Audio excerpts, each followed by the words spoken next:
여러분 안녕하십니까, 박상규입니다. 사상 초유의 한반도 종단 태풍인 제6호 태풍 카눈이 현재 경상도로 북상하고 있습니다. 매우 느려진 속도에 변화무쌍하게 변하고 있어서 각별한 주의가 필요합니다.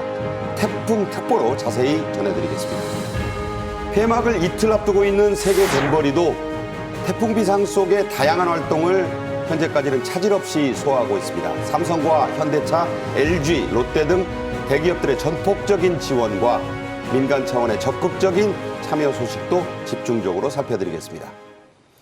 최양호 기업정책연구원장, 이종훈 시사평론가와 함께하겠습니다. 어서 오십시오. 네, 반갑습니다. 네. 안녕하세요. 먼저 기상청 대변인을 지낸 김승배 한국자연재난협회 본부장이 지금 전화로 연결되어 있습니다. 김 본부장님 안녕하세요. 네, 안녕하십니까. 김승배입니다. 네. 네, 현재 카눈의 위치와 예상 경로가 자꾸 바뀌고 있는데 지금은 어디 있습니까? 네, 우리나라 남해안 어딘가에 상륙할 것으로 예상했던 그 예상 그대로 이어지고 있거든요. 오전 9시 20분경에 거제 부근으로 상륙해서 지금 경남 양산 부근을 지나고 있는데 당초 예상대로 이 태풍은 충청도를 지나서 오늘 저녁에는 서울 부근까지 북상할 것으로 전망이 됩니다. 네, 이 6호 태풍 카눈이 원래 중국 쪽에서 급우회전했었잖아요. 이 경로가 자꾸 바뀐다는 얘기들이 나옵니다. 그래서 네. 지금 말씀하신 예상 경로에 혹시라도 또 변동이 있을지 궁금하거든요. 네, 처음에는 오키나와 지나면서 중국 대륙으로 들어갈 것으로 모든 나라들이 다 전망을 했는데 대륙 쪽에 중국 대륙에 키가 큰 대륙 고기압이 버티고 있으니까 이 태풍이 그걸 뚫지 못하고 제자리에서 한 이틀 정도 정체하다가 다시 급기야 방향을 뒤쪽으로, 그러니까 우회전을 해서 진행을 하다가 일본 규주 남쪽에서 또다시 한번 꺾어서 일본 규주를 상륙해서 우리나라 동해안으로 진출하나 이렇게 예상을 했는데 그게 북태평양 네. 고기압에 힘에 밀려서 자꾸 서쪽으로 해서 지금 지나고 있는 오늘 예상하는 그 진로를 밟고 있습니다. 네, 지금 각 지역별로요. 자, 우리 지역은 이게 영향을 언제 받을까, 또 얼마나 받을까, 이게 지금 궁금하거든요. 태풍의 지역별 영향 시점 어떻게 전망하십니까? 네, 제주도는 벗어났다고 보여지고요. 오전에 남해안에 상륙하면서 남부지방에 그 태풍의 직접 영향권에 들었는데 이 시간 지나면서 오후 되면 오후 3시 전후에서는 이제 충청도 이 중부지방에 강한 바람과 많은 비가 올 것으로 예상이 되고요. 저녁으로 들어가면 이제 우리 수도권, 서울, 경기, 강원도 등이 점점 더 중심권에 들어가기 때문에 이러한 진행 상황으로 이 태풍이 북상할 것으로 전망이 됩니다. 네, 이번 태풍이 마치 대나무를 쪼개듯이 한반도를 종단해서 북으로 올라가는 초유의 태풍 아니겠습니까? 그래서 과거 21년 전에 있었던 루사와 이번 태풍이 아주 비슷하다, 이런 얘기들이 나옵니다. 그래서 과거에 이 비교해 볼 만한 태풍 어떤 게 있었습니까? 그러니까 이제 똑같은 유사 진로를 찾지 못해요. 이게 이런 진로는 저도 여러 기상청 경력 중에 태풍 진로를 많이 봐왔는데 이런 진로를 밟고 올라가는 건 처음이거든요. 그런데 2021년도 태풍 루사는 그 진행 방향이 경남 남해안에 상륙해서 마산 부근 상륙해서 강릉으로 이렇게 빠져나간 태풍이거든요. 그래서 이 태풍과 네. 이제 진로가 다르기 때문에 비교는 어렵지만 그때 태풍이 굉장히 느린 속도로 가면서 하루에 강릉에 870.5mm의 하루 강수량 기록을 세웠거든요. 이런 면에서 단순 비교는 안 되지만 이렇게 태풍이 오랫동안 내륙에 머물면 특히 영동 지방에 많은 비를 내리게 했는데 이번 태풍도 이런 진로를 올라가면 태백산맥 동쪽에서도 많은 비가 예상이 되고요. 지리산 부근 등 산간 지역이 있는 지역에서 많은 비가 예상이 됩니다. 지금 이미 남쪽에서는 300mm 넘는 비가 내렸거든요. 여기에 네네. 이제 앞으로 다가오는 지역도 이 정도의 강수량이 예상이 돼서 지난 장마 때 많은 비가 내려서 지방이 약해졌는데 추가로 이런 비가 더해지니까 또 다른 피해가 우려가 됩니다. 아마 산사태 이런 그 산 무너지는 일이 또 발생할 것으로 우려가 됩니다. 네. 이번 태풍 카누는 전형적인 오른손잡이 태풍이라서 지금 오른쪽 포항 얘기도 나오고 이 오른쪽에서 피해가 많이 발생하지만 왼쪽 충청 수도권이라고 해서 안심할 수는 없죠. 자, 태풍에 대비하는 방법, 실질적으로 뭘 해야 되는지 그걸 좀 일러주세요. 네, 태풍은 강한 바람과 많은 비를 동반하는 가장 위험한 기상현상이거든요. 그래서 많은 비가 내릴 때는 우리가 흔히 겪는 강하천 범람, 지하 주차장 침수, 또 지하 차도 침수 이런 것으로 인한 그런 어떤 그 2차 피해가 예상이 되거든요. 그래서 비가 많이 오기 때문에 저지대에 살고 있는 분들은 가급적 그 지역을 벗어나서 불편하지만 하루 정도 다른 곳에 높은 곳으로 옮겨야 되겠고요. 강한 바람이 불기 때문에 불필요한 외출은 오늘 낮 동안은 삼가하는 게 좋습니다. 간판 등이 떨어져서 그게 날아다니면서 2차 피해가 예상이 되기 때문에 그렇습니다. 네. 오늘 말씀 감사합니다. 지금까지 김승배 한국자연재난협회 본부장이었습니다. 고맙습니다. 네, 감사합니다. 네. 윤석열 대통령과 한덕수 국무총리 그리고 관계 정부 관련 부처들의 장차관, 공무원들 그리고 지자체, 민간 기업들까지 초유의 한반도 관통 태풍 피해를 최소화하기 위해서 그야말로 총력 대응을 펼치고 있습니다. 먼저 주제 영상으로 보시겠습니다.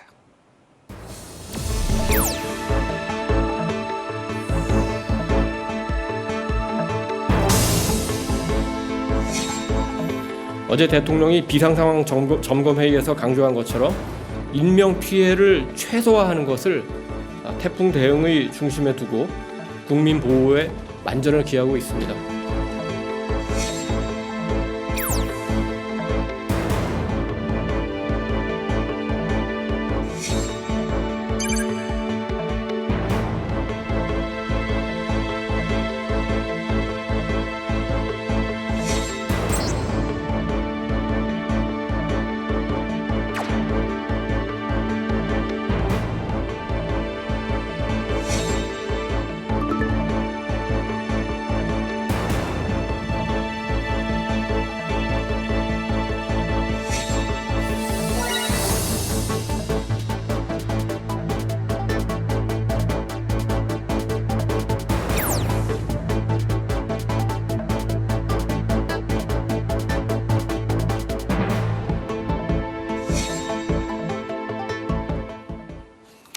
네, 이번 6호 태풍 카누는 느림보 태풍입니다. 좋지 않은 얘기죠. 그래서 느리게 지금 이동 중인데 현재 위치를 저희가 준비한 그래픽으로 살펴드리겠습니다. 자, 이종훈 평론가님, 태풍 특보가 내려진 곳들이 지금 어디입니까? 네, 지금 오늘 오전 9시 20분에 이제 거제 지역으로 일단 이제 진입을 했습니다. 그러니까 이제 한반도로 이제 본격 진입을 한 상태고 이에 따라서 지금 태풍 특보는 전국에 내려진 그런 상태입니다. 네. 그래서 전국이 지금 이제 이 영향권에 들었다 이렇게 보시면 되고 조금 전에 이제 말씀하셨듯이 이번에는 거의 한반도를 남에서 북쪽으로 그냥 가운데를 정중앙을 관통하는 그런 그 경로이기 때문에 그 어느 곳도 안전한 지역이 없다 이렇게 그렇죠. 이제 보시면 되는 이제 그런 그 상황이고요. 다 한 가지 뭐 다행이라면 지금 이제 그 내륙으로 진입을 하면서 속도가 조금 빨라졌습니다. 네. 그래서 속도가 빨라졌다는 얘기는 그만큼 빨리 이제 빠져나갈 가능성이 그나마 있다는 다행인 거죠? 예, 그렇습니다. 그래서 오늘 그 아침에 거제에 당도했을 때 시속 21km 정도였는데 지금은 한 31km 정도 속도가 지금 이제 약간 높아진 그런 그 상황입니다. 그래서 생각보다 조금 빠르게 북상을 지금 이제 할 것으로 예상이 지금 되고 있기 때문에 아마 이제 빠져나가는 시간도 그만큼 이제 빨라질 전망이고요. 조금 전에 이제 뭐 보도 나오는 걸 보니까 이제 밀양 그 근처를 지금 지나고 있는데 당초 이제 예상대로 지금 가는 것 같습니다. 대략 네. 한 12시 정도에 대구를 지날 거다. 그리고 이제 청주 권역을 한 6시 정도 지나고 수도권에 이제 9시 이제 당도할 거다 이제 이런 예상이었는데 그거보다는 지금 이제 속도가 조금 빨라졌기 때문에 네. 그거는 이제 시간이 조금 더 이제 이르게 관통할 가능성이 지금 현재로서는 좀 높아진 상태다 이렇게 보시면 될 것 같습니다. 네. 앞서도 얘기가 잠시 나왔지만 카눈은 21년 전인 지난 2002년에 대규모 피해를 안겼던 태풍 루사와 모양과 진로가 매우 비슷합니다. 어떤 면에서 그런 분석이 나오나요? 당시에 이제 루사는 2002년도 이제 발생한 태풍인데요. 이게 전남 고흥에서 나와서 강원도 동해안으로 빠집니다. 그러니까 8월 31일 날 오후 3시에 전남 고흥을 지난 후에 다음 날 낮 12시에 동해안으로 빠지는 부분들인데요. 자, 이 루사하고 비슷한 게 진행 속도가 굉장히 지금 느리고 특히 루사하고 비슷한 점 중에 지금 우리가 우려하는 점이 당시에 비를 어마무시하게 뿌린 태풍이 루사입니다. 네. 그래서 강원도 지역에 하루에 870mm를 내린 적이 있기 때문에 이런 점까지 우리가 생각한다 그러면 굉장히 뭐 직접적인 관통은 아닙니다만 전남에서 강원도로 빠지는 그래서 굉장히 광범위한 그런 피해 지역을 낳았던 루사와 굉장히 비슷하고요. 속도도 지금 뭐 이정훈 평론가가 말씀하신 대로 좀 높아졌습니다만 아직도 우려할 만한 정도로 굉장히 낮게 가고 있고요. 지금 뭐 들어오기 전에 속보로 들어온 게 태풍 7호가 지금 발생이 됐답니다. 그렇다고 그래서 하죠. 이게 지금 태풍 6호를 딱 잡아놓는 그런 효과를 해서 좀 장기화될 부분들도 있다고 생각을 합니다. 네. 2002년 한일 월드컵이 열리던 해 5조 원대의 피해를 냈던 루사. 그렇게는 되지 않도록 우리가 최선을 다해야겠습니다. 이 카눈이 만 24시간 이상 한반도에 머물 가능성이 제기되고 있어요. 그럴 경우에 자, 어떤 상황이 예상됩니까? 네, 뭐 아무래도 피해가 클 수밖에 없겠죠. 그러니까 이번 그 카눈 같은 경우에 한반도에 상륙하면서 이제 강도가 강에서 중으로 조금 떨어졌을 것으로 그렇게 기상 관측은 지금 이제 나오고 있는 상황입니다. 이제 그럼에도 불구하고 이번 태풍이 상당히 강풍 반경이 넓어요. 네. 그래서 뭐 최대한 350km에 달한다. 그런 이제 관측이 있었고 실제로 그래서 어제 오후부터 한반도에 상당한 영향을 바람이라든가 비를 통해서 이미 영향을 미치기 시작을 좀 한 상태입니다. 네. 그런데다가 조금 전에 말씀드렸듯이 한반도를 이제 관통하게 되면 한반도 이 내륙 지역 전체는 말할 것도 없고 해안 지역도 다 영향권 하에 들어간다 이렇게 보시면 됩니다. 그러니까 예. 커다란 큰 원 하나가 한반도 그 상공을 그냥 지나간다 이렇게 보시면 돼요. 그런데 이게 이제 속도까지 느리다는 거죠. 네. 속도까지 느리기 때문에 최대 뭐 북한까지 다 포함해서 한반도로 빠져나가는데 24시간까지 걸릴 수 있다. 이제 이런 관측이 그래서 나오는 거고. 서울과 그만큼- 평양을 동시에 타격한다는 말까지 나와요. 예, 그렇습니다. 그래서 그건 조금 전에 말씀드렸듯이 강풍 반경이 넓기 때문에 이제 그런 거고요. 그래서 이렇게 느린 속도로 빠져나가면서 계속 강풍도 불고 비도 지금 엄청나게 많이 뿌릴 예. 예정 아닙니까? 그래서 강원도 지역 같은 경우에는 최대 뭐 600mm까지 지금 예상이 지금 나오고 있는데 지난번 집중호우 당시 못지않은 비가 지금 이번에 내릴 것으로 그렇게 예상이 됩니다. 그러면 당연히 이 한반도 전역에 상당한 피해를 지금 입히고 나갈 것으로 그렇게 좀 전망이 되는 거죠. 네. 네. 지금 말씀하신 대로 이 태풍이 원이 워낙 크기 때문에 남북한이 동시에 지금 피해를 볼 수 있는 그런 상황이거든요. 그렇습니다. 그런 점에서 볼 때 참 더욱 각별한 주의가 요구가 되고 있습니다. 카눈에 대비해서 태풍 위험 지역에 살고 있는 7,400명 가까운 주민들이 일단 긴급 대피를 했습니다. 곳곳에 하늘길과 뱃길도 지금 통제를 하고 있는데요. 오늘부터 10일부터 열차 300여 편의 운행도 일단 중단을 한다고요? 네, 30m 이상의 초속 뭐 풍속이 나오기 시작하면 열차가 탈선할 수 있기 때문에 지금 뭐 모든 열차들은 이제 운행 중지가 되고요. 뭐 기억하시겠지만 풍속이 제일 셌던 거는 맴입니다. 그때는 60m 세크 초속이 그렇게 나갔는데 사람이 막 날아갔죠. 예, 날아갈 정도였는데 거기에까지는 안 가더라도 굉장히 많은 힘을 갖고서 지금 굉장히 많은 그런 풍속을 지금 갖고 있기 때문에 뭐 저런 거는 뭐 당연히 지금 열차들은 정지가 돼야 되고요. 지금 이제 궁금하신 거는 이제 저것이 이제 열차가 뭐 중지가 되면은 그건 이제 굉장히 바쁘신 분들이 있고 또 표를 사신 분들이 있는데 철도청에서 그 부분들은 전화 문의를 하시면 굉장히 좋은 서비스를 여러분들 받으실 수 있는 그런 부분들이 있기 때문에 너무 걱정 안 하셔도 될 것 같습니다. 네. 8월 9일 어제죠.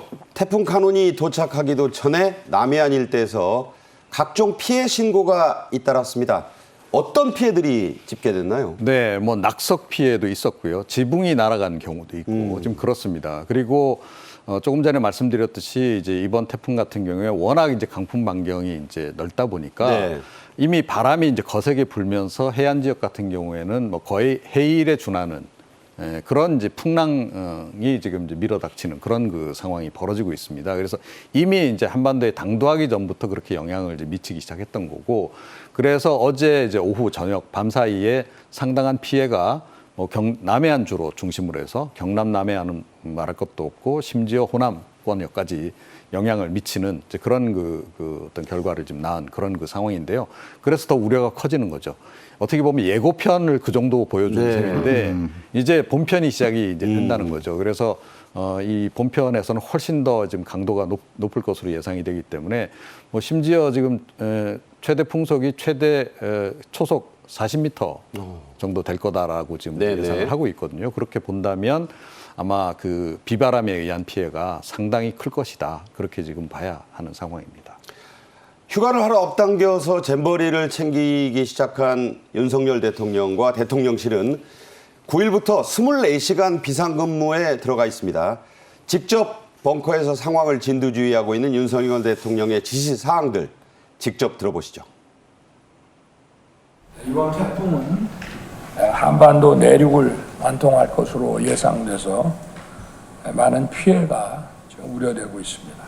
재난 피해를 줄이는데 가장 중요한 것은 위험 지역에 대한 선제적 통제 조치와 또 위험 지역으로부터의 신속한 대피입니다.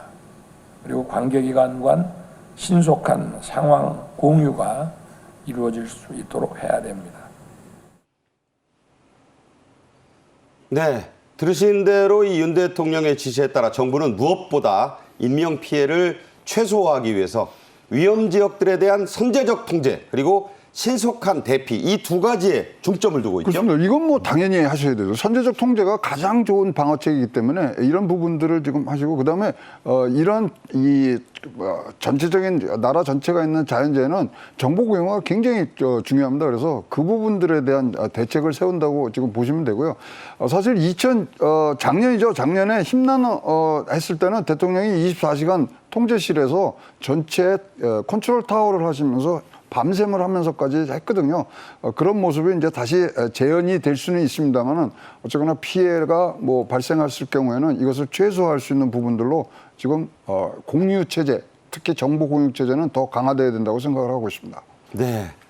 자, 이게 중앙정부만의 일일 수 없죠. 서울시와 주요 지방자치단체들 또 기초단체들도 나섰고 민간 기업들도 피해 최소화에 총력 대응을 지금 하고 있는 그런 단계인데 어떤 것들을 지금 하고 있습니까? 네, 그러니까 뭐 지자체 같은 경우에는 뭐 이제 지난번에 이제 워낙 폭우 피해가 컸지 않습니까? 그 관련해 가지고 더욱더 지금 이제 긴장을 하지 않을 수 없는 상황이고, 이번에는 한반도 전역이 지금 어찌됐건 그 영향권 하에 지금 들어있는 상태이기 때문에 그 어떤 지자체도 지금 안심하고 지금 손 놓고 있을 수 있는 상황이 아닙니다. 그렇죠. 그래서 과거 같으면 대충 태풍 경로가 나오면 거기서부터 좀 멀리 떨어진 지역들은 조금 그래도 좀 긴장을 덜하는 편이었는데 네네. 이번 같은 경우에는 지금 전국 지자체가 다 긴장을 하고 있는 상황이고 그래서 당연히 비상대책반 지금 가동하고 있고요. 24시간 태풍 빠져나갈 때까지는 어찌됐건 이제 계속 긴장을 해야 되는 상황입니다. 이제 기업들 같은 경우에도 지난해 사실 큰 사고가 한 번 있었잖아요. 포스코 침수되는 바람에. 그렇죠. 멈춰섰죠, 공장이. 그렇죠. 그래서 포스코 그 해당 기업도 엄청난 이제 피해를 입었지만 국가 경제에도 상당한 영향을 좀 주름살을 준 그런 경험이 있어서 포스코 같은 경우에는 차수벽 설치하고 뭐 이제 이런 이제 후속 조치를 하지 않았습니까? 그래서 최근에 기업들 중에서 뭐 해안가에 있다거나 네. 아니면 침수 위험이 높은 그런 기업들은 차수벽 설치를 사전에 지금 많이 하고 있다 그래요. 그래서 이제 그런 조치들 지금 취하고 있는 상태고, 지자체들 중에서 특히 이제 이제 해안가에 있는 곳들이 최근에 좀 많이 그 풍랑 사고가 많습니다. 네네. 이 해수면이 올라가면서 그런 데다가 이제 태풍까지 불게 되면 당연히 이제 방파제부터 시작해서 그 해안가에 있는 상가지대까지 다 영향을 지금 받을 수밖에 없습니다. 그래서 차수벽 설치를 지금 이제 전제적으로 하고 대응은 지금 하고 있는데 이번 같은 경우에는 이제 이 풍랑의 높이가 상당할 좀 가능성이 높아서 네. 사실은 그런 대응에도 불구하고 이게 충분한 대처가 되겠는가 그런 우려가 지금 제기가 되고 있는 상황이긴 합니다. 네. 지금 오늘 밤과 새벽 사이에 이 태풍 카눈을 맞닥뜨려야 할 수도권 그야말로 초비상에 들어가 있습니다. 특히 서울시는 24시간 비상근무를 하고 있는데 자 여기 이 서울시가 중요한 이유가 뭘까요? 아니, 어쨌든 간에 우리나라에서 최인구 밀집 지역이고요. 그다음에 고층 건물들이 굉장히 많지 않습니까? 시설물이 가장 많은 지역이기 때문에 여기에 바람과 그다음에 뭐 폭우까지 온다 그러면 굉장히 큰 피해가 입을 수 있는 부분들이고요.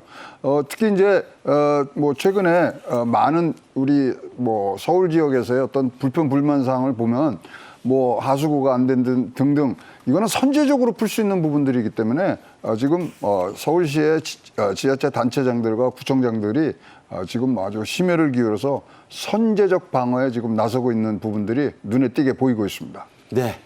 중요한 것은 미리 대비하고 막는 것입니다. 사후 조치가 아무리 좋아도 이 미리 준비하는 유비무환만큼은 못한 것이죠. 여기서 전문가 한 분 더 연결해 보겠습니다. 한양대 해양융합공학과의 예상욱 교수가 전화로 연결되어 있습니다. 교수님 나와 계십니까? 네, 안녕하세요. 네. 자, 이 카눈의 진로와 강도, 속도가 모두 예측이 쉽지 않다. 이런 지적이 계속 나오고 있습니다. 이 카눈의 특징을 뭘로 보고 계세요? 네, 일단 그 카눈의 진로 경로가 전형적인 그런 태풍의 진로 경로와는 좀 다르게 갈지자 행보를 보인다든지 이런 어떤 진로 자체가 좀 예전과는 좀 다른 그런 어떤 형태를 보이고 있다는 게 가장 큰 특징인 것 같습니다. 네. 자, 앞서도 우리가 계속 얘기를 하고 있지만 한반도를 아래서 위로 대나무 쪽에 뜻하는 이른바 종단 태풍은 초유의 일이다. 이런 전문가들의 지적이 나옵니다. 자, 이런 태풍이 앞으로도 자주 올지 이것도 걱정이에요. 아직 뭐 8월 말이 있고 또 9월 초까지도 오지 않습니까? 어떻습니까? 뭐 지구온난화 이야기를 안 할 수가 없는데요. 지금 과학자들이 전반적으로 전망하고 있는 것은 지금 지구 온도가 이렇게 계속 올라가고 있는 상황에서는 태풍의 발생의 전체 개수는 좀 줄어들 거라 이렇게 전망을 하고 있거든요. 태풍의 네. 발생 개수는 줄어들지만 그렇지만 강한 태풍의 발생 빈도는 증가할 것이다. 이렇게 지금 전망을 하고 있어요. 그러니까 네. 발생 개수가 작아지는 것은 지구온난화 되면 태풍 발생 지역의 대기의 그런 안정도가 좀 강화되기 때문에 발생 자체는 좀 작아지지만 한번 이렇게 발생을 하게 되면 축적된 에너지나 이런 것들 때문에 강도는 더 강해지는 거죠. 그래서 뭐 계속 지구온난화가 가속화된다면 그런 강한 태풍의 발생 빈도는 증가할 것이다. 이런 어떤 그런 합의는 이루어져 있습니다. 네. 지금 말씀하신 대로 유엔 사무총장은 지금 현재 지구는 온난화가 워밍이 아니라 보일링, 끓고 있다는 얘기를 할 정도고 그 해수면 온도가 평균 2도가 오르는 아주 뭐 초유의 일이 지금 벌어지고 있다. 슈퍼 엘니뇨도 예상이 된다. 속속 참 뒤숭숭한 얘기만 나오고 있습니다. 강도가 세지는 태풍이 앞으로 한반도에 올해 안에 몇 번 정도 올 거라고 뭐 예상이긴 합니다만 보시나요? 그거는 제가 말씀드리기가 어려울 것 같고요. 하여튼, 근데 과거의 어떤 그 결과들을 보면 엘니뇨가 발생했을 때에 엘니뇨가 발달하고 있잖아요. 말씀하신 것처럼. 그래, 엘니뇨가 발달하는 시기에 우리나라로 접근하는 태풍의 강도는 강한 그런 태풍들이 우리나라로 많이 접근한다. 이런 결과들은 나와 있어요.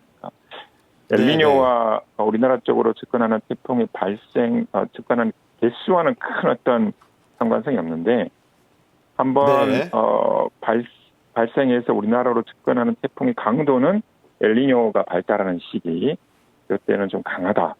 이런 어떤 이야기를 할 수 있는데 그 이유는 이제 태풍이 바다 위를 지나가는 시간이 엘니뇨가 발달할 때에 훨씬 더 그 긴 시간을 바다 위로 거쳐서 올라오기 때문에 바다에서 지속적으로 또 이 바다 자체 수온이 지금 굉장히 지금 올라가 있기 때문에 그 바다에서 대기적으로 공급되는 그 수증기, 그게 결국 태풍이 가장 중요한 에너지원인데 이런 것들을 계속 지속적으로 받는 시간들이 길어지다 보니까 한반도로 접근한 태풍의 발생 강도, 태풍의 강도는 좀 강한 태풍들이 온다.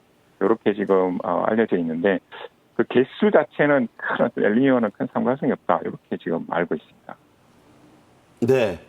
지금 세계 곳곳, 지구촌 곳곳이 이상기후로 몸살을 앓고 있지 않습니까? 뭐 산불에다가 뭐 대단한 폭염이 이어지고 또 어디는 뭐 사막화 현상도 일어나고 자, 이런 것들이 다 연결돼 있다고 봐야 하나요? 네, 그렇죠. 뭐 가장 근본적인 원인을 지목하라고 그러면 지구 온난화로 인한 기후 변화, 그게 가장 근본적인 원인이라고 생각할 수 있습니다. 왜냐하면 지금 말씀하신 그런 산불, 폭염, 폭우, 사막화 이런 모든 것들은 직접적으로 무엇과 연관되어 있냐면 대기 순환과 연관되어 있거든요. 대기의 어떤 이상적인 어떤 순환, 예전과 다른 어떤 변동성 이런 것과 연관되어 있는데 결국 이 지면의 온도가 뜨거워지게 되면 결국 대기가 직접적인 영향을 받게 되고 에너지를 많이 흡수하게 되니까 그렇게 되면 대기 순환의 변동성 이런 것들이 굉장히 커지게 되거든요. 그렇게 되면 네네. 이 방금 말씀하신 그 극단적인 그런 어떤 이상 기상, 이상 기후 현상, 폭염, 네. 한파, 이런 것들의 빈도가 커지는 거죠. 그러니까. 네. 참 걱정스럽습니다. 이 재난의 일상화가 되고 있다 이런 느낌을 받는데 지금 당장 우리가 할 수 있는 일이 없다고도 볼 수 있지만 이런 변화를 위해서 교수님이 해양융합공학을 연구하고 계시니까 어떤 것들을 실천해야 될까요? 저는 늘 이런 질문을 받을 때마다 말씀드리는 게 뭐냐면 가장 중요한 것은 어떤 정확한 전망 또는 정확한 예측이라고 생각이 됩니다. 왜냐하면 네. 그런 불확실성이 줄어든 어떤 전망들과 예측 결과가 있으면 지금 우리가 그런 것들에 대해서 사전에 예비를 할 수 있거든요. 정확하게. 그렇기 때문에 우리가 할 수 있는 가장 좋은 대응책은 정확한 어떤 전망 결과, 정확한 예측 결과를 얻는 것이 가장 좋은 대응책이라고 말씀드릴 수 있을 것 같아요.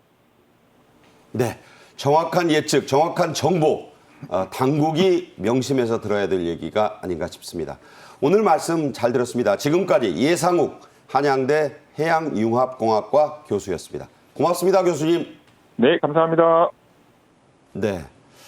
우리보다 먼저 이 6호 태풍 카눈이 지나간 일본은 잠깐이긴 하지만 무려 초속 40m가 넘는 강풍이 불어서 133만 명에게 대피령이 떨어졌었죠? 네, 그렇습니다. 그러니까 뭐 조금 전에 말씀드렸다시피 워낙 이제 태풍 반경이 강풍 반경이 넓다 보니까 이제 생긴 그런 이제 현상인데요. 네. 그러니까 일본 같은 경우에 좀 뭐 일본 열도에 상륙도 안 했습니다. 큐슈 가고시마 현 해상 한 110km 정도 떨어진 지역을 지났거든요. 그야말로 스쳤죠. 예. 그런데 이게 조금 전에 말씀드렸듯이 이게 워낙 이제 강풍 권역이 350km 이렇게 되다 보니까 이 규슈 지역 상당수가 이제 그 권역에 들어가 버린 겁니다. 그런데다가 또 앵커님도 말씀하셨다시피 이 오른손잡이 태풍이라는 거죠. 그러니까요. 그러니까 오른손 권역에 들어갔던 그 규슈 지역이 전체적으로 다 이제 비상에 이제 걸렸고 실제로 이제 피해도 엄청나게 발생한 네. 그런 상황이고요. 무려 뭐 초속 41.8m 바람 42m 가깝네요. 예, 그런 바람이 분 지역도 있고 시간당 53mm 정도의 비가 내린 지역도 있다 그럽니다. 그런 지역은 몇 시간만 비가 와도 뭐 그야말로 이제 온천지가 다 그냥 물천지가 돼버리는 그런 상황이 되고 있는데 지금 우리 그 동해안 일대 그리고 강원도 일대가 지금 그런 상태인 것으로 좀 전해지고 있습니다. 네. 자, 가장 큰 또 걱정거리가요. 지난달에는 폭우, 또 폭염, 그러더니 이번에 초유의 종단 태풍. 자, 이런 설상가상 상황이 이어지면서 식탁 물가가 크게 오를 전망이 나오네요. 아, 그렇습니다. 우리가요, 25개월 만에 2달 연속 2%대 물가 상승률을 갖고 갔었거든요. 2.3%, 2.7%. 그러나 이렇게 이제 앞으로의 우리의 생활에 아주 근접한 생활 물가 지수는 지금 오를 수밖에 없습니다. 포고 같은 경우에도 전체적으로 7.1%를 급증하는 부분들이 있고요. 또 작년 8월 달하고 이제 비교를 하면 역기저 효과가 있기 때문에 지금 오를 수밖에 없는 상황입니다. 네. 더구나 9월 29일이 추석이기 때문에 지금 추석에 쓰일 수 있는 물건들을 지금 생산해내서 지금 재고로 쌓아놓아야 되는데 여기에 굉장히 영향을 미치고 있는 상황이고요. 네. 그러다 보니까 뭐 한 가지 예로만 들어도 배추 10kg 정도면은 지금 138%가 지금 상승하는 굉장히 지금 수급에 영향을 주는 부분들이 지금 많기 때문에 우리가 계속적으로 지금 보아야 되고요. 특히 이제 어떤 부재료나 채소류는 계속 오를 수밖에 없는 그런 상황이라서 특히 농림수산부 등 관계 당국이 굉장히 관심과 그다음에 선제적인 방어를 좀 해주시기를 부탁드리겠습니다. 네. 밥상 물가뿐만 아니라 이제 추석까지 내다봐야 되니까 그렇습니다. 이 물가 관리에 실패하면 서민들 아주 힘들어지지 않겠어요? 힘들죠. 그리고 지금 뭐 조금 뭐 불행이라는 게 유가가 또 오르고 있어요. 등등이 이제 겹쳐서 오르기 때문에 물가는 심리고요. 심리는 선제적으로 좀 잡아주셔야 될 부분들이 생겼다고 보입니다. 네. 옛 격언에 화불단행이란 말이 있습니다. 비가 내리면 폭우가 된다는 말도 있고요. 잘 하셔서 그런 피해가 역시 최소화될 수 있어야 하겠습니다. 자, 이번 주제 또 다음 주제로 넘어가겠습니다. 이번 세계 잼버리 우여곡절이 참 많습니다. 그나마 윤 대통령과 정부의 총력 대응으로 반전의 일정 부분 성공을 했고요. 대기업과 시민들의 전폭적인 지원도 이에 매우 큰 힘이 됐습니다. 그 상황 영상으로 보시죠.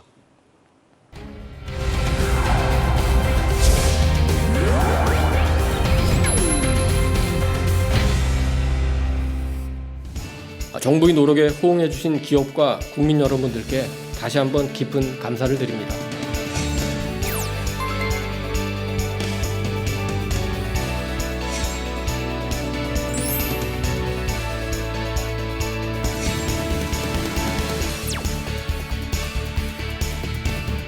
세계 시장은 여러분에게 열려 있고 여러분의 것입니다. 내 시장이라는 자신감을 가지고 용기를 내십시오. 정부도 최선을 다해 뒷받침하겠습니다.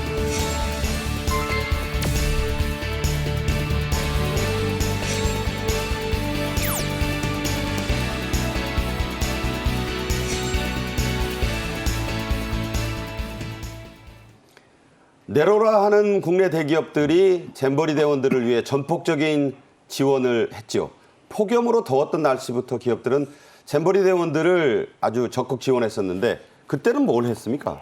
아니 그러니까요. 지금 그 야영지가 34mm 와서 침수가 됐는데 이렇게 100mm 온다 그러면 완전히 그 하는데 참 고맙다는 말씀을 드릴 수밖에 없는 게 이렇게 어려운 부분들에 진짜로 전국적으로 나오면서 뭐 새만금 지금 뭐 잼버리라고 그랬습니다. K 잼버리로 지금 뭐 넘어가는 부분까지도 우리가 볼 수 있는 부분. 그러니까 문화체험이라든가 그다음에 숙소 그리고 뭐 생활 물품 그리고 한국 문화를 체험하는 등등을 지금 계속 제공하는데 잼버리의 이 표가 뭐냐면 새로운 체험 그리고 모험 교류거든요.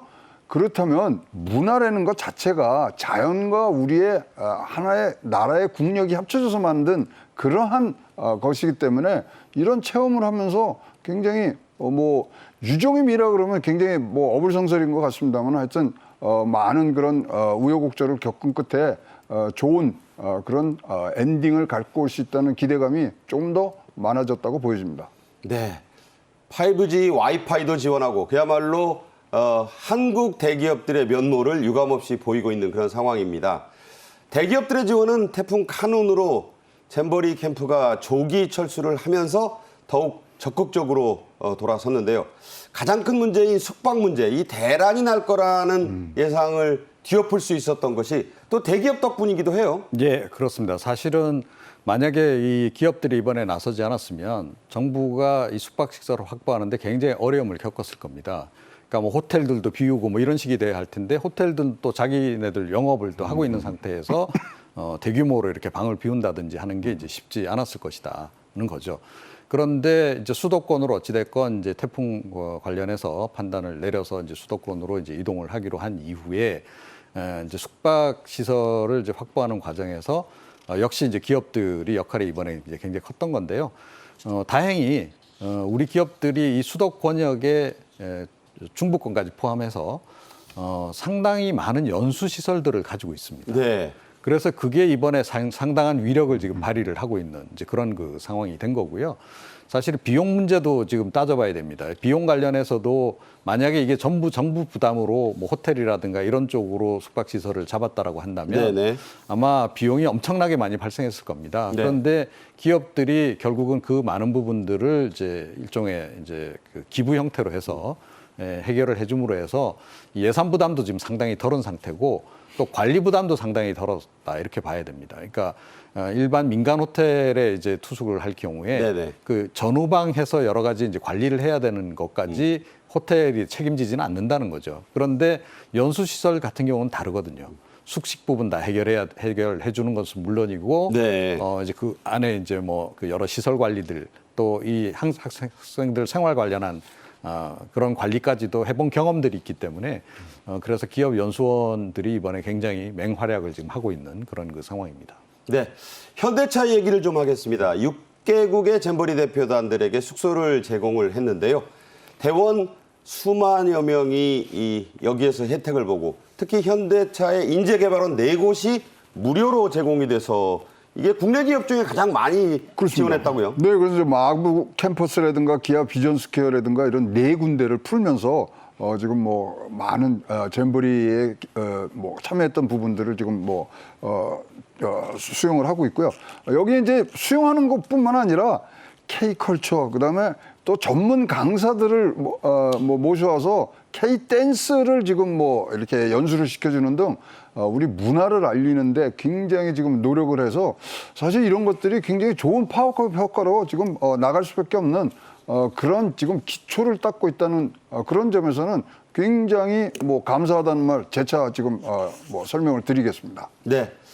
이 숙박뿐 아니고요. 식사까지 지원하는 기업들이 있는데 이게 또 음식 문화를 또 자랑하는 그런 기회가 됐다고 해요. 그렇죠. 그러니까 뭐 요즘에 전 세계적으로 K푸드 열풍이 또 불고 있기도 하지 않습니까? 그래서 우리나라 이제 뭐 외식 업체들 비롯해서 이제 그 K푸드 수출하는 그런 업체들도 상당히 많습니다. 그래서 그런 기업들도 이번에 굉장히 적극적으로 발벗고 나서고 있고요.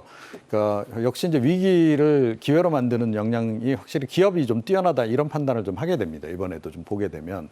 그래서 이분들은 기회이지만 이게 동시에 이런 청년들에게, 청소년들에게 자사의 제품을 알려서 나중에 이제 수출로 연결시킬 수 있는 그런 판단도 좀 하고 있는 것 같아요. 그리고 그런데다가 사실은 이번에 전 세계 150여 개국에서 이제 청소년들이 오다 보니 이게 지역에 따라서 굉장히 음식이 까다로운 것들이 많습니다. 네네. 무슬림 권역 같은 경우에는 아시다시피 할랄 푸드만을 이제 먹어야 되는 이제 그런 상황이고 그런데 기업들이 지금 이제 그런 부분까지 다 대응을 해서 준비를 하고 그래서 전혀 문제 없도록 그렇게 지금 조치를 취하고 있는 것으로 그렇게 지금 전해지고 있습니다. 네. 다른 기업들도 눈에 띄지만 KT가 야구단을 갖고 있잖아요. 그 잼버리에서 조기 퇴영한 미국 대표단 또 캐나다 대표단을 초청해서 야구 경기를 관람시켜줬는데 네. 반응이 아주 폭발적이었다. 그거죠. 뭐 사실 뭐 미국이나 캐나다 국기가 야구 아니겠습니까? 메이저리그가 예, 있고요. 거기서 지금 또 그다음에 이제 이런 한국의 뭐 좋은 선수들이 지금 뭐 미국 메이저리그에서 지금 활약하고 있는데 그 현장을 가서 해보고 특히 뭐 몇 명의 이제 잼버리 학생들은 외야에서 홈런 날라오는 볼을 꼭 받았으면 좋겠다는 등 얘기하는 것까지 봤으면 진짜로 이러한 야구라는 그런 모티브를 가지고 다 같이 하나가 되는 그런 모습들을 지금 보이고 있고요. 삼성의 이재용 회장이 얘기한 것처럼 같이 나누고 함께 생활하는 것이 세계 최고로 가는 부분들이 있고요. 뭐 저는 거꾸로 이렇게 생각합니다. 야구장에 왔던 이 청소년들은 나중에 분명히 우리나라의 기업에 훌륭한 인재로 지원도 하지 않을까 하는 그러한 또 생각도 한번 가져봅니다. 네. 자, 박물관들의 역사 체험도 인기가 있다고 하네요. 우리나라의 역사, 문화와 관련된 프로그램들도 상당한 인기를 모았다고 해요. 예, 그렇습니다. 그래서 뭐 전반적으로 좀 K컬처 열풍이 지금 전 세계적으로 불고 있지 않습니까? 한류 열풍이 이제 불고 있는 건데 이게 비단 이제 아이돌에 대한 이제 그런 선망뿐만 아니고 한국 문화 전반에 대해서 지금 청소년들이 특히 관심이 많습니다. 그래서 이번 기회에 한국 문화를 좀 이제 알고 갔으면 좋겠다. 이제 그래서 안 그래도 이번에 이제 스카우트 대원들 해외에서 온 그 청소년들 중에는 사전에 와서 미리 관광을 하기도 하고 또 이번 잼버리 행사 끝나고 나면 좀 일정 기간 남아서 체험도 하고 갈 그런 계획까지 다 잡고 온 그런 경우가 적지 않아 있다고 그래요. 이제 그런 이제 청소년들 입장에서는 사실은 이제 그 우리 정부에서 이렇게 제공을 해주고 지자체에서 이렇게 제공을 해주니까 굉장히 반가울 수밖에 없는 거죠. 다행이면 다행인 것이 뭐 수도권에 지금 박물관이라든가 미술관 또 기타 이런 문화시설들이 또 많이 또 지금 이제 만들어져 있습니다. 네네. 그래서 그런 것들을 충분히 좀 활용을 해서 각 지자체들이 지금 이제 각 지자체 홍보 차원에서도 그렇고 또 이번 이제 그 청소년들의 실망감들을 좀 보존시켜주기 위한 차원에서도 그렇고 상당히 적극적으로 지금 임해주고 있는 그런 상황이고 반응도 굉장히 지금 일단은 좋은 것으로 네. 전해지고 있습니다. 네. 앞서 윤 대통령이 얘기했지만 지금 태풍 카눈 진두지에 앞서서 이 세계 잼버리를 유종의 미를 거두고 더 좋은 이미지를 갖고 대한민국을 떠나게 하라 이런 지시를 했거든요. 해당 내용 직접 한번 들어보겠습니다. 윤석열 대통령은 오늘까지가 공식 휴가 일정입니다만 오늘 집무실로 출근을 해서 참모들과 회의를 가졌습니다. 대통령은 총리가 반장, 행안부 장관이 간사를 맡고 있는 비상대책반을 비롯한 정부 전체가 잼버리 행사가 종료될 때까지 최선을 다해 지원해 줄 것을 다시 한번 당부했습니다. 전 세계 150여 개국에서 모인 4만 5천 명의 스카우트 대원들은 고국으로 돌아가면 모두가 대한민국이 어떤 나라인가에 대해 얘기할 것이라면서 우리 국민 한 분 한 분이 대한민국의 홍보대사라는 마음으로 각국 스카우트 대원들을 대해줄 것을 당부했습니다.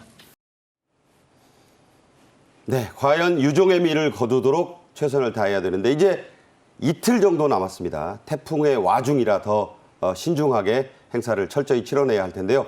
자, 이제 이 잼버리 행사가 끝나고 나면 문제가 참 많았던 이번 잼버리 감찰, 문책도 한다는 지금 예정이 나와 있죠? 예, 지금 안 하고 갈 수가 없는 상황이 지금 돼버렸습니다. 그래서 보통 이제 어떤 행사든 간에 대형 행사 치르고 나면 이제 평가회를 갖지 않습니까? 그런데 이번 같은 경우에는 그 평가회가 좀 강도 높게 이제 진행이 될 가능성이 있고 만약에 책임을 져야 할 사람들이 있으면 이제 책임도 지우는 그런 형태로 좀 전개가 될 것 같고요. 이게 사실은 지금 약간 심각한 것이 비단 국내에서의 만의 문제는 아니라는 겁니다. 그러니까요. 지금 미국 학부모들 같은 경우에 소송 제기하겠다라고 지금 이야기를 하고 있죠. 자, 그 소송은 어떻게 되는 겁니까? 그래서 뭐 이제 그게 실제로 이제 구체적인 움직임으로까지 연결이 될지 어떨지는 모르겠어요. 네네. 그래서 이제 그 퇴영 이후에 지금 이제 수도권에서 진행되는 여러 가지 프로그램들, 그다음에 이제 자녀들이 이제 되돌아오고 난 다음에 이제 반응 이런 거 아마 다 이제 확인을 하시겠죠, 학부모들께서. 그래서 자녀들이 이제 큰 문제가 없다라고 이제 반응을 보이면 아마 이제 그냥 넘어갈 수도 있다라고 생각이 되는데 자녀들이 이제 이미 불평을 좀 많이 토로한 상태인데다가 돌아가서도 뭐 굉장히 좀 부정적으로 평가를 한다라고 한다면 부모들이 이제 직접 나설 가능성이 굉장히 높고 이게 그러면 이제 미국에만 그치겠느냐 하는 거죠. 그다음에 세계 스카우트 연맹 차원에서도 이번에 상당한 피해가 많이 발생했고 추가 비용이 또 발생했어요. 그러니까요. 그래서 그런 부분 관련해서도 문제 제기를 할 여지가 있습니다. 그래서 그거 이전에 일단 이제 그 국내에서도 이번 이제 그 제대로 진행이 안 된 부분 관련해서는 반드시 짚고 넘어가는 그런 과정이 좀 필요하기 때문에 그 일련의 그런 이제 그 조사 과정들이 진행이 될 것 같습니다. 네, 이번 사태에서 가장 지금 지적이 되고 있는 게 호화 외유성 출장입니다. 100번 가까운 출장 가운데 크루즈 여행이 있는가 했더니 손흥민 선수 경기 보러 토트넘 경기를 갔다 왔는데 국민적 분노가 폭발하고 있어요. 대체 손흥민 관람과 잼버리가 무슨 상관일까요? 자, 특히 또 여가부는요. 감찰과 징계를 피할 수 없을 것 같습니다. 여가부 장관의 해임 요구까지 나온 상황인데 대통령실 어떻게 한다는 겁니까? 일단 뭐 잘 마무리하는 유종의 미를 거두는 게 제일 중요한 것 같고요. 또 이것 또한 또 좋은 자기네들의 어떤 모험이라고 우리가 생각할 수 있도록 이것을 이끌어내기를 해야 됩니다. 일단 끝내고 그다음에 여러 가지 감찰과 여러 가지 조사를 통해서 진짜 책임질 일은 책임져야 되고요. 저는 가장 걱정이 이것이 2030 우리 엑스포 유치까지 영향을 줄 수 있는 문제이기 때문에 잘 마무리를 해 주시는 것이 제일 중요하다고 생각하고요. 벌 줄 건 벌 줘야 됩니다. 네. 이럴 때 쓰는 말이 있습니다. 신상필벌입니다. 국민들에게 큰 상처를 줬던 부분에 대한 것은 분명히 따져봐야 되고 잘한 건 잘했다고 해야겠죠. 최양호 기업정책연구원장, 이종훈 시사평론가와 함께 태풍 특집으로 진행했습니다. 고맙습니다.